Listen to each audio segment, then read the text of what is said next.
Ini adalah 1,3 miliar yen. Jika ingin memilikinya, peserta harus memenangkan permainan. Peraturannya mudah. Peserta harus membeli kelereng seharga 4.000 yen. Memasukkan kelereng melewati paku-paku. Kemudian 3 lubang. Dan kelereng itu harus masuk ke lubang merah. Barulah dapat memenangkan permainan. Hadiahnya menggunakan kelereng emas. Yang satu buahnya bernilai 100 juta yen.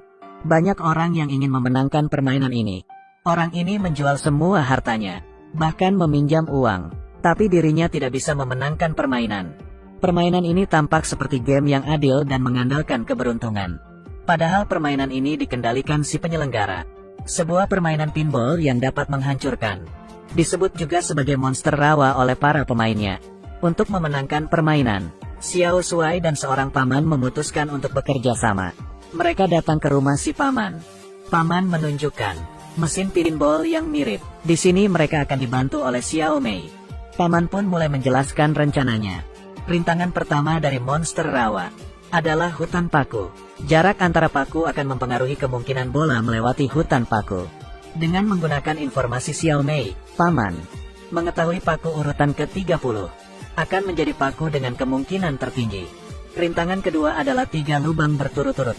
Setiap kelereng harus melewati 2 lubang merah.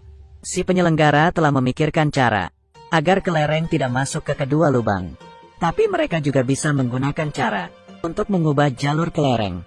Paman menjulurkan tangannya dan mendorong kelereng. Kemudian kelereng itu masuk ke lubang. Xiao Shuai terkejut, tapi ternyata si paman memegang magnet di tangannya. Ketika magnet itu ditaruh di kaleng minuman kosong. Ketika Xiao Mei mengangkat kaleng minuman itu dan memberikannya ke Xiao Shuai, Xiao Shuai akan memberikannya ke paman. Semuanya sudah siap, dan pada hari rencana, Xiao Shuai akan masuk duluan, diikuti oleh paman. Paman memesan bir dari pelayan, yang akan diberikan Xiao Mei ke Xiao Shuai. Bir itu adalah buatan mereka. Sementara itu, setelah bir diberikan ke Xiao Shuai, paman akan mencoba mengontrol kelereng dengan pikirannya. Tentu saja gagal. Kemudian Xiao Shuai memberikan bir berisi magnet kepada paman. Sejauh ini, rencana mereka berjalan mulus. Kelereng berikutnya akan menentukan keberhasilan mereka. Paman mengulurkan magnetnya, tapi tiba-tiba magnet itu berubah jalur. Paman kalah permainan ini, dan birnya jatuh ke tumpukan kelereng. Kelereng yang jatuh ditangkap oleh penjaga mesin, dan dirinya melihat kaleng bir yang terjatuh. Xiao Shuai dan paman seketika panik.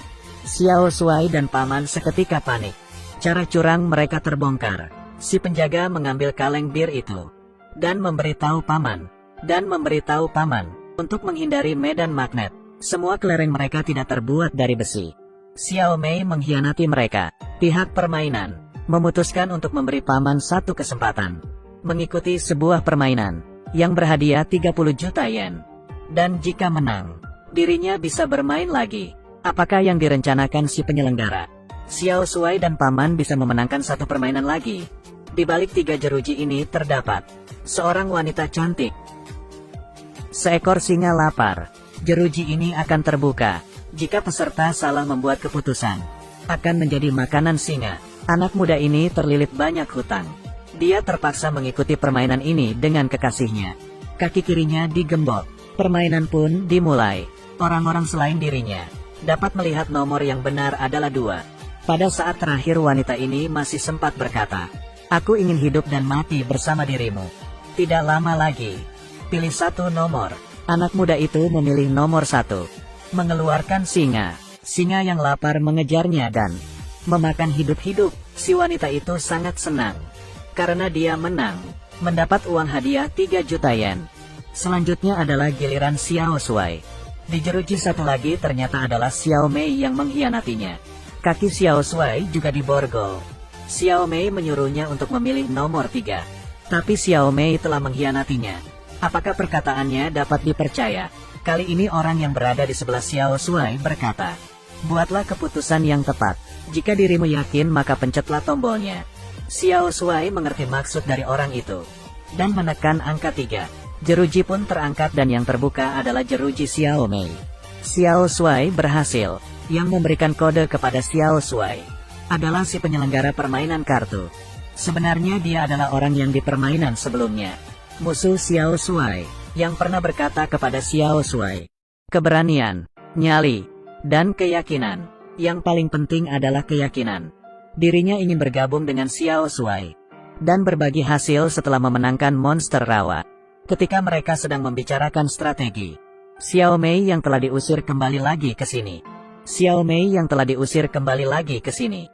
Xiao Mei yang diantar kembali bertanggung jawab untuk membeli makanan dan vas bunga ini. Xiao Shuai dan mereka ingin merencanakan strategi.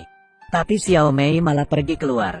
Di hari pelaksanaan rencana mereka, rintangan hutan paku berhasil dilewati. Tapi hutan paku kali ini tidak bisa dilewati semudah itu. Pengawas permainan ikut campur. Dirinya sudah tahu akan rencana Xiao Shuai dan teman-temannya. Ternyata Xiao Mei sudah mengkhianati mereka sekali lagi. Di dalam vas bunga yang dibeli oleh Xiao Mei, terdapat alat penyadap. Xiao Shuai dan teman-temannya berpura-pura sebagai staf pindah rumah. Diam-diam menyeludupkan sebuah kelereng. Rencana untuk menukar sebuah kelereng langsung ketahuan. Pengawas permainan mengambil segenggam kelereng, menaruhnya di alat pengetes kelereng, dan terungkap, tidak ada kelereng yang ditukar. Xiao Shuai berkata, aku sudah tahu bahwa Xiao Mei akan berkhianat. Jadi itu adalah rencana palsu. Rencana asli mereka adalah untuk menyusup melalui langit-langit ruangan manajer, menggunakan peralatan elektromagnetik, mencuri besi yang mengatur jarak antar paku, lalu menukar bola dari batang besi itu, dan mengembalikannya, membiarkan si manajer memasang besi itu sendiri. Mudah untuk diatur. 3 roulette berurutan. Cara apa yang akan digunakan Xiao Shuai untuk melewatinya? Di mesin in, isinya adalah kelereng emas, yang satu buahnya seharga 4.000 yen. Pemenang dapat mengambil semuanya. Sebelum permainan Xiao Shuai menyadari sesuatu. Lantai dari tempat permainan agak aneh. Begitu juga dengan sudut dari roulette. Ada kemiringan tertentu. Tapi agar pemain tidak sadar, penyelenggara mengakali untuk memiringkan mesin dan lantai. Untuk mengakali trik ini, lantai dipenuhi dan diisi air. Sebanyak 20 ton air.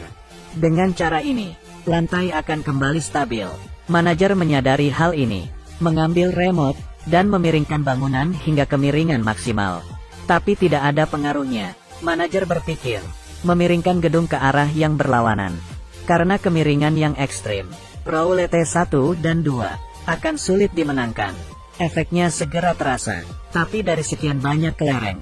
Apabila ada kelereng yang jatuh ke rintangan ketiga, kelereng seharusnya masuk ke dalam. Pada saat ini, dirinya sudah tidak peduli. Manajer memerintahkan anak buahnya untuk mencabut mesinnya. Kelereng ini adalah kesempatan terakhir Xiao Shuai. Berputar ke kanan kiri, melewati lubang-lubang. Xiao Shuai memperhatikan saluran kelereng, tapi tidak ada kelereng yang lewat. Ia pun terpikir sebuah ide. Xiao Shuai berkata pada Paman dan Tonegawa, selama ada cukup uang, mereka bisa memenangkan permainan ini. Xiao Shuai mengambil 1 juta. Paman mengeluarkan 2 juta. Total 3 juta. Dan Tonegawa mencari cara untuk menambah uang.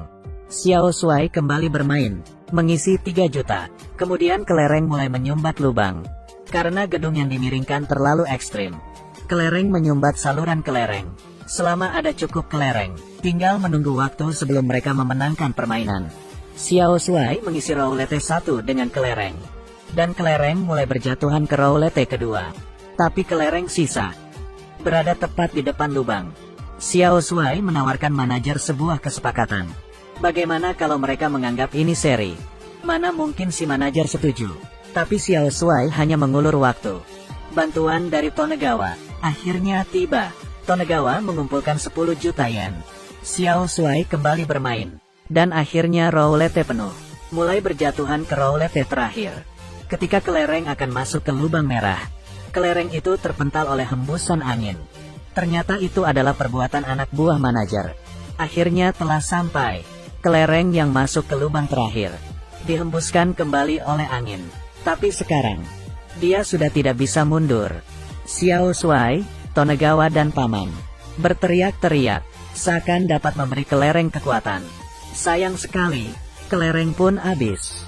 Dan pada saat Xiao Shuai akan dibawa, Xiao Mei memegang kartu 10 juta dan membantu Xiao Shuai.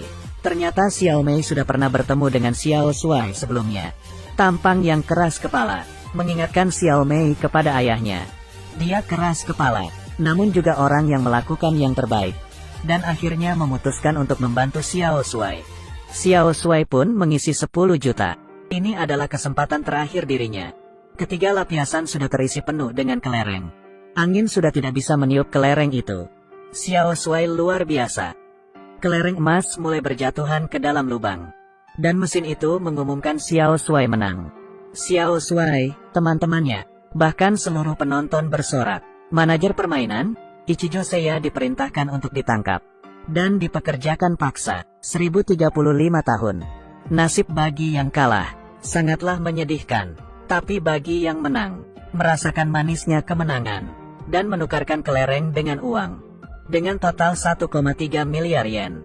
Setelah membagi rata, Xiao Shuai mendapat 1.395,7 miliar yen. Sekarang, Tonegawa akan mengantarnya pulang. Pada perjalanan, Tonegawa mengusulkan untuk bermain satu ronde lagi. Permainan yang sama, permainan Raja Budak, permainan Raja Budak. Tapi baru saja separuh jalan, asap keluar dari kendaraan mereka. Bagasi mereka mulai terbakar. Dan pada saat Xiao Shuai keluar dari mobil, mobil mereka meledak, semua kekayaan mereka juga ikut terbakar habis. Tonegawa menaruh sekitar 50.000 yen di sakunya.